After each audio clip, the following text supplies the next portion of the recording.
2500 నుంచి 3000 రూపాయలు ఇస్తున్నారు. వీళ్ళని చూస్తే ఎవరైతే రిలీజియస్ ప్రీస్ట్ ఉన్నారో వాళ్ళకు మాత్రం ఇచ్చే పరిస్థితికి వచ్చారు. ఎవరైతే గర్భిణీ స్త్రీలకి దగ్గర దగ్గర 6 న్యూట్రిషన్ ప్రోడక్ట్స్ కింద 21,000 ఇస్తున్నారు. కేజీ నుంచి పీజీ వరకు ఉచిత విద్య ఇస్తే ఆప్ మాత్రం విదేశీ విద్య ఇస్తా అన్నారు. ఈరోజు ఆప్ ఇచ్చే మంచినీళ్ళు కానీ కరెంటు కానీ బీజేపీ కూడా ఉచితంగా ఇస్తామని చెప్పి చాలా స్పష్టంగా హామీ ఇచ్చారు.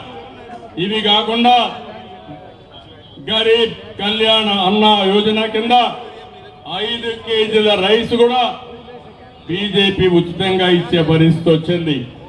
నేను ఇక్కడ ఒకే విషయం చెప్తున్నాను. ఈరోజు ఢిల్లీ చూస్తే ప్రతి ఒక్కరూ విమర్శించే పరిస్థితికి వచ్చారు. తాగునీరు